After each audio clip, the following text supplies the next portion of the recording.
Magandang buhay mga kabatingting. Meron tayong gagawin dito na isang Redmi Note 10 Pro. Ang problema, yung kanyang LCD. Kung makikita nyo, ayan o, dito sa side na to, meron siyang itim. Ayan.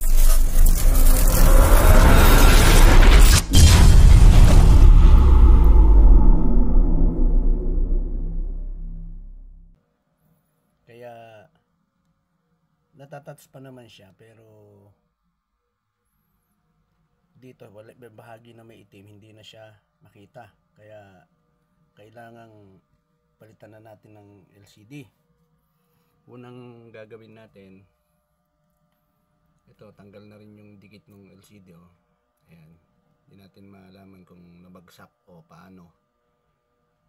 Ngayon, ang unang gagawin natin, itong likod, iinitan natin yan gamit yung hot air para mabaklas natin yung back cover.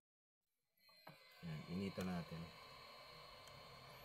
para madali natin tanggalin yung back cover. Ingat kayo mga kabutingting, sapagkat itong back cover nya ay glass. Marami na tayong napalitan na ganito, mga nabasag. Kaya sa pagbabaklas, ingat kayo, sapagkat pag nabagsak yan o napuwersa, maaring mabasag. Gagamit kayo ng cord. Yan, paikot dyan. Kasi pagka na initan yan, madali nang tanggalin Ayan o, madali na siyang matatanggal natin para hindi mapuwersa yung kanyang back glass. Ayan. Tapos yung flex ng fingerprint nandito sa may power button, nandito yun. Kaya pag-aangat dito sa kabila, pag ganyan. Ayan, angat natin ng konti. Ayan yan. Ayan o, ito yung sinasabi ko, nandito yung flex nya baka masungkit nyo, tabi nyo lang yan. Ngayon magtatanggal tayo ng mga tornilyo. Ayan, magbabaklas tayo ng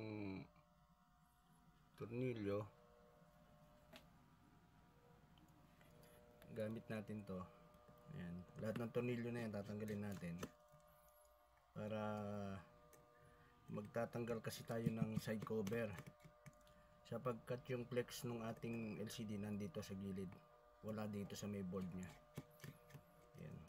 Kaya simulan natin mga kabutingting. Kung ikaw ay napadaan sa aking channel sa YouTube, Facebook at TikTok, pwede bang mag-like at mag-comment ka na rin, lalong lalo na pakishare ang aking mga video, subscribe sa aking YouTube channel at follow sa aking Facebook at TikTok para maging updated ka sa mga susunod na video na aking i-upload. Ayan, konti na lang yung tatanggalin natin para matanggal natin lahat yung tornilyo ng maayos, sapagkat ibabalik ulit natin yan mamaya. Ayan, lahat ng tornilyo ay inyong tatanggalin, ay inyong itatabi. Ayan, huwag nyo itatabi sa pagtulog tabi nyo lang siya. Ayan, pagkat ibabalik natin yan mamaya. Ayan, konti na lang.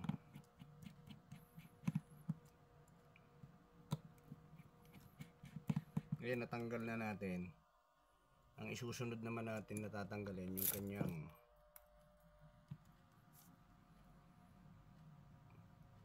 yung kanyang yun, tatanggalin natin yung SIM tray, sapagkat tatanggalin natin yung ating side cover. Ayan, dito. Ngayon ang gagawin nyo, kuha ulit kayo ng cord, tulak nyo siya pababa.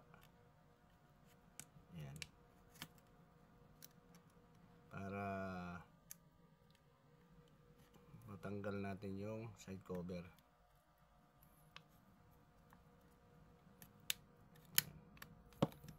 Ayan, pagka naiangat nyo ng ganon, pwede nang kuko dyan. Ayan. Tutunog yan eh. Patunay na natatanggal siya. Ayan o, paikot yan.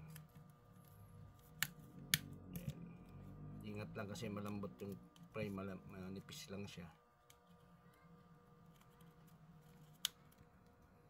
Ngayon pagka natanggal nyo na yung itong side cover, ayan. Ang pag-aangat naman yan pag ganyan, sapagkat ayun, tanggal na pala yung sa fingerprint. Dito nakakabit yun eh, sa fingerprint eh. Ngayon hindi na tayo magtatanggal ng battery kapagkat yung flex ng ating LCD ito. Ayan, iangat nyo lang yan pag ganyan. Tatanggal na natin kasi wala na yung dikit niya eh. Ngayon bago natin kabitan ng bagong LCD, kailangan linisin muna natin yan paikot, sapagkat may mga naiwang mga dikit yan eh, yung adhesive. Ayan. Para kapag binalik natin yung lagyan natin yung bagong LCD, hindi siya nakaalsa, nakaumbok. Ayan.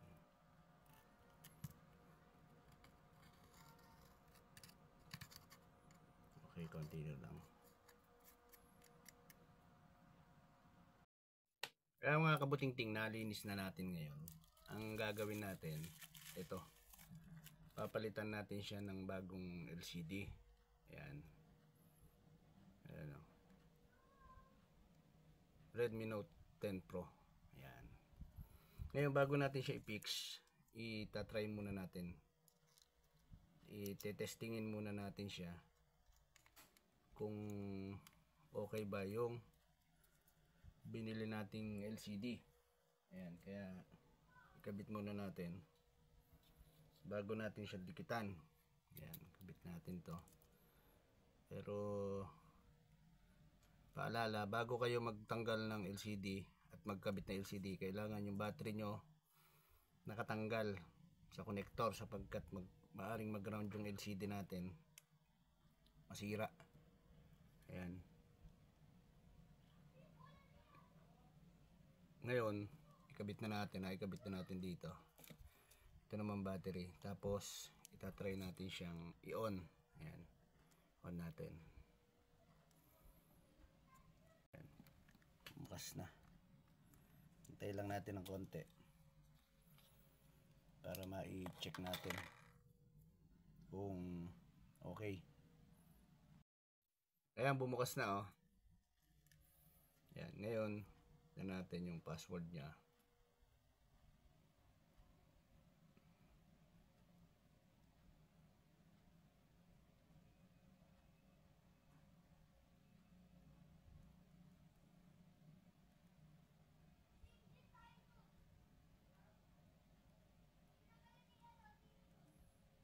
Ayun, bumukas na oh. Ngayon kapag ganyang bumukas na, kailangan i-check nyo yan. Kumuha kayo ng isang application, halimbawa ito. Ayan, kailangan nagagalaw siya. Ayan, ganyan oh. Igalaw-galaw nyo siya. Ayan, kailangan gumagalaw yan, taas sa baba, kaliwa kanan. Kailangan lahat buong paikot ng LCD natin, ng screen natin na yan. Ayan, gumagalaw yan. Ibig sabihin kapag gano'n, okay yung ating LCD. Kaya ngayon pwede na natin siyang i-fix. Ayan, i-off natin. Ayan, natin yung battery. Ayan, tapos sunod natin to.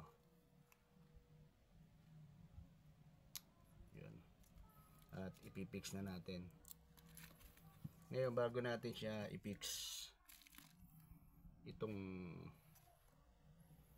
LCD, tatanggalin nyo yan. Ito, yung blue na yan, saka ito. Yan, tanggalin nyo yan, yung plastic na yan. Okay. Ayan, tinanggal natin yung plastic dito na kulay blue kanina, di ba? Ngayon ilalapat nyo siya pa ganyan. Kailangan lapat na lapat yan eh. Ayan. Para hindi umalsa yung bagong LCD natin. Ayan.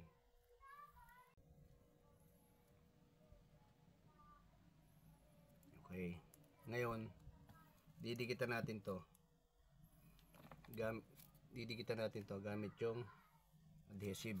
Ayan, kaya dikitan natin mga kabuting-ting. Paikot. Paikot dyan. Didikitan natin siya.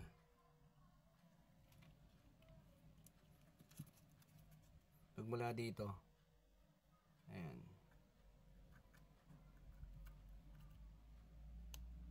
Di baling sumobra ng konti.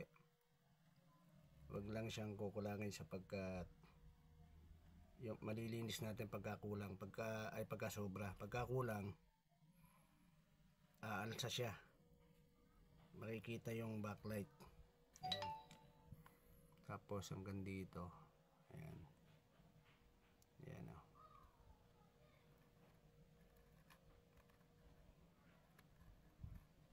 Meron naman siyang pinaka-guide dito eh, pinaka-kanal eh. Ayan. Kaya hindi kayo mahihirapang magdikit. Ayan o. Paikot yan. Check lang natin. Okay.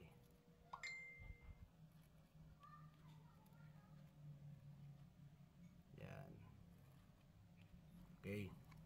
Okay, ipipix na natin mga kabuting-ting. Yan. Fix na natin yung ating bagong LCD.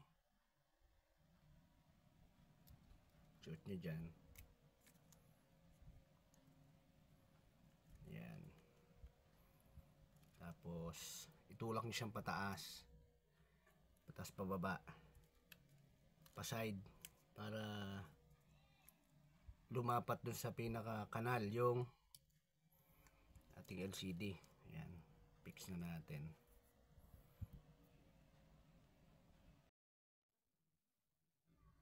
Ayan mga kabuting-ting, oh. Nailapat na natin. Naikabit na rin natin dito. Ikabit natin yung sa battery. Iayos natin. Tapos isusunod na natin yung side cover. Kabit natin yung sa fingerprint. Ayan. Kabit natin para magamit.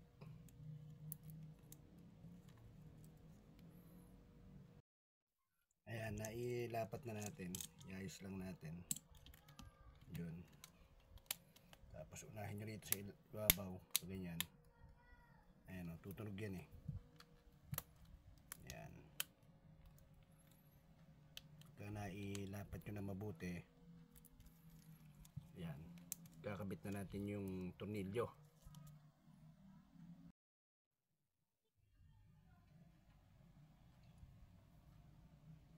Ayan, ngayon ikabit natin yung mga tornilyo. At pwede na nating balik yung ating back cover. At tetestingin natin ng maayos. Pwede na nating ibigay doon sa may-ari. Yan. Konti na lang mga kabuting-ting. Sana nagustuhan mo aking video.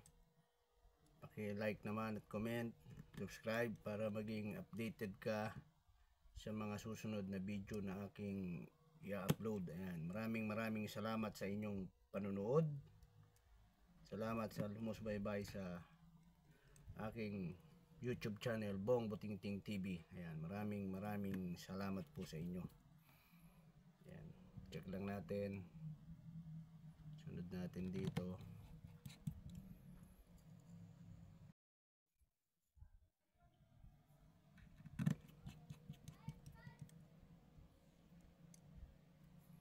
Yan, kalahating oras. Pagka naidikit natin yung back cover, kalahating oras natin siyang ikaklam. Kasama yung LCD natin para lumapat parehas. Mabuti. Yan, siya na lang. Okay. Ngayon, pwede na natin ilagay yung SIM tray.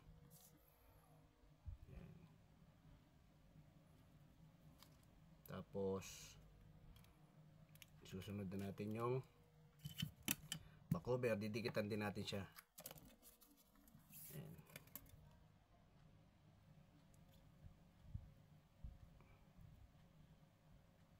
Para hindi siya pasukin ng tubig.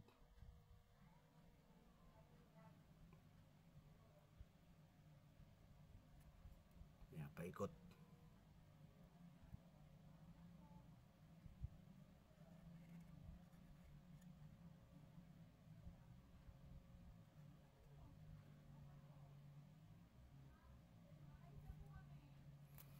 Yan.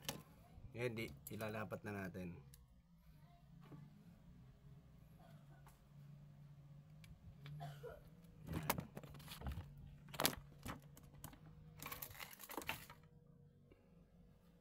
Yan. Yan, lapat natin. Umpisahan nyo rito sa ibabaw. Yan. Yan. Diin nyo lang ng konti pag ganyan, paikot para lumapat siya, at lalagyan natin siya ng clamp. Kalahating oras ang hintayin natin para matesting natin yung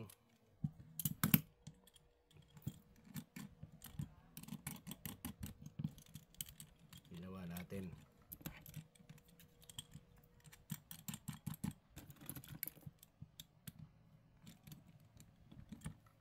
Yan, kalahating oras mga kabutingting. Pit lang natin ang katamtaman. Ayan mga kabutingting, kalahating oras tanggalin natin para makita natin yung binuo natin. Okay na.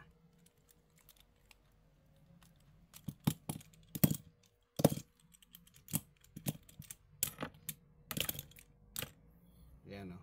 Ngayon yung sumobra na dikit na yan dito, ganyan lang yan, kamay lang. Yan, paikot. Paikot yan. Ganun din sa harap. Paikot lang din yan. Dito. Paikot lang. Ganyan.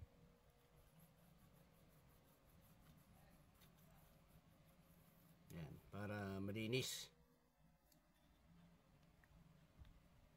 Ngayon kapag nalinis nyo naman paikot, yan. Yan, pakikita ko sa inyo ha. Ito, plastic pa naman yan eh, pero lilinisin natin para makita nyo na malinis yung ating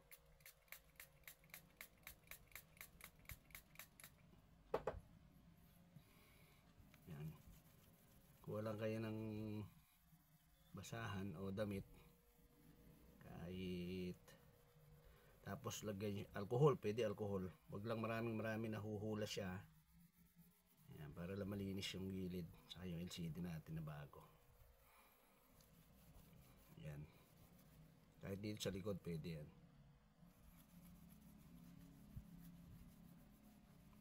Ayan o. Ngayon ito na siya. Ayan o. Okay na yung ating ginawa. Meron siyang password, di ba? Okay. Ayun o. Ayun o. Bumukas na. Magagamit na nung may-ari. Ayos.